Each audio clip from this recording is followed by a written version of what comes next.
Hi, ladies and gentlemen. We're going to take a look at an example problem where we expand the application of principal components and what we can do with them with respect to modeling. So let's take a look at the data that we were considering in the previous video. These are the test scores, remember, for some school district, and they've gathered up the data for their high schools in 5 different subjects across 10 years. And what we're doing is all of the business of the principal components we understand now is a linear combination of these scores. These are new features that we have created that are something that will provide us with insight into the greatest amount of variation in the data. It provides us a way to look at the data so that we see the greatest amount of variation. What we haven't discussed at all is the idea of how we can use this in order to talk about goodness of something associated with our data.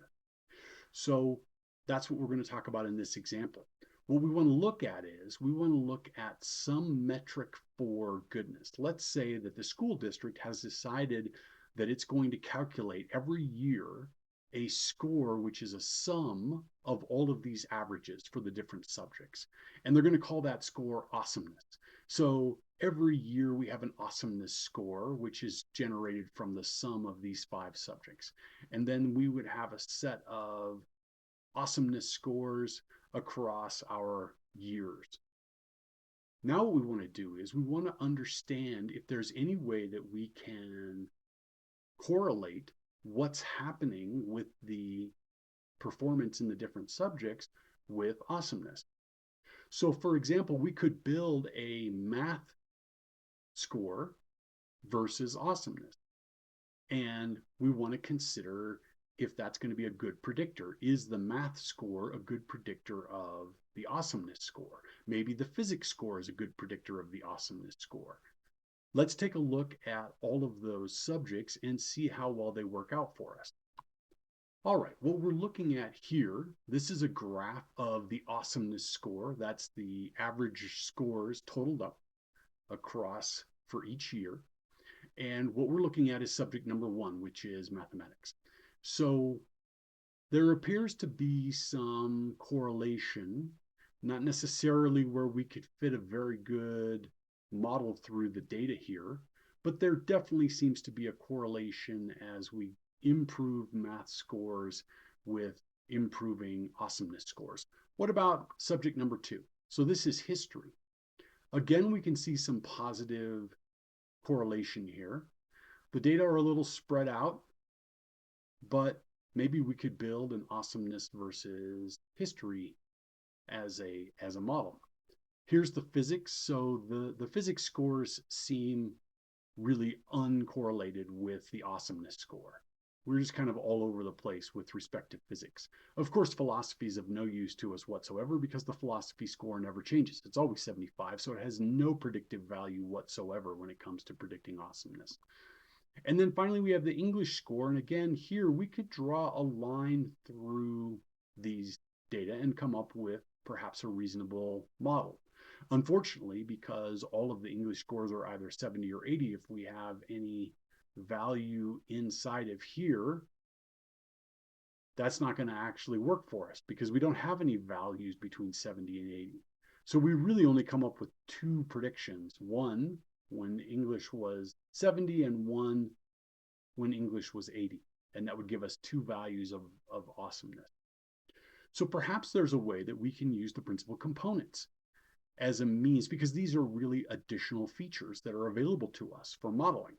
And what we want to do then is consider, hey, can we build a model using the principal components? Let's take a look. All right, so here's a graph that shows the awesomeness scores on the vertical axis and now principal component number 1 values. And we can see there's definitely a positive correlation here, increasing principal component 1 scores and increasing awesomeness.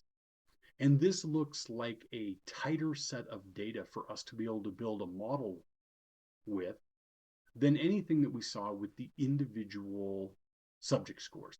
That's not surprising. given that principal component 1 is a linear combination, right? We use the loading vector to give us a linear combination of these scores. It's not surprising that we have a better correlation in here. Let's take a look at principal component number 2. So principal component number 2 seems negatively correlated, except we have this set of data down here, and it doesn't look like it's going to be very useful for modeling. Here's principal component number 3. That doesn't look correlated very much at all. Here's principal component number 4, similarly looking uncorrelated. And then, of course, principal component number 5 is just the philosophy data, which is of no use to us, as we discussed previously. So what we'd like to do is we'd like to consider building a model between the awesomeness score and principal component number 1. So let's take a look at how we're going to do this. This is exactly the same approach that we used when we were talking about least squares. We're going to build a model, and our model is going to be awesomeness as a function of principal component number 1.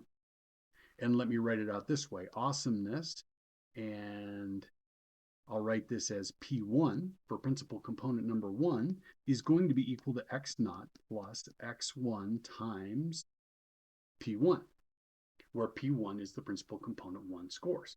This is our model, and that's where we always start the conversation when we're doing least squares. After we have our model, we know we're going to generate equations. And those equations are going to be associated with the 10 years of data that we have here. And then we'll just go through the process of least squares just like we did before. We're going to end up with AX equals B for our data, where here the vector of data is the awesomeness, and we end up applying the left multiplication of A transpose, which is going to give us the normal equations, and then we can solve those normal equations. All of this process is exactly the same. So just as a review, let's take a look at how we're going to do that. So what we're going to do is we're going to go and we're going to use the information we have here to come up with our model. So let's start out. We have awesomeness, and awesomeness is just the sum of the A transpose information. So these are the awesomeness scores here, and we can see that they're matching with the data that are over here. And let me bump this up a little bit so that it's easier to see. All right, so this is a little bit easier to see. I have also made it into a column vector. So we need our coefficient matrix for our model, and we've already been using A, so what we'll do is make that coefficient matrix B, and we know what this looks like from the work we've done before. I need a set of ones, which is going to be multiplied by the constants, and then I need the set of principal component 1 values. So let's take a look at, so looks like I have to reference it this way. So we have principal component 1 values, which match up with what we have over here. And then we have our 1 times the constants.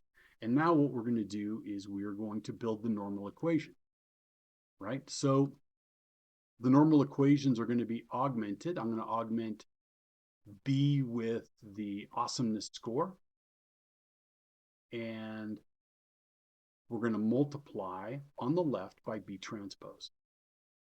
And when we do that, whoop, I need a multiplication sign in there.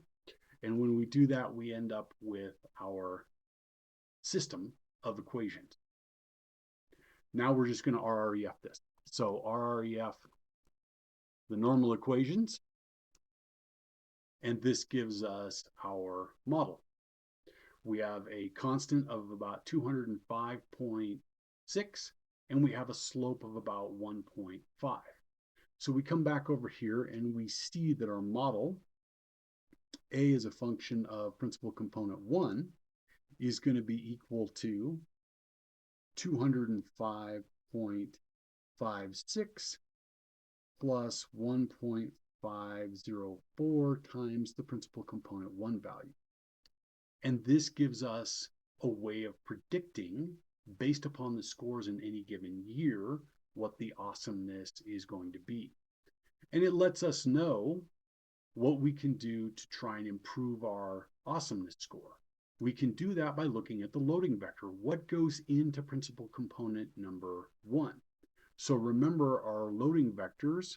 We have V.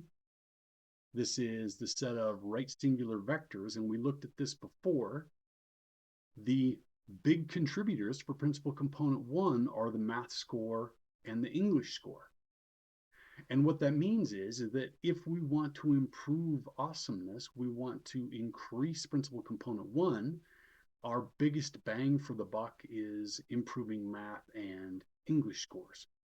And so this gives us some insight into how we can use least squares and modeling in combination with the principal components. That's it for this example, and we'll provide another example for a different problem in a little bit.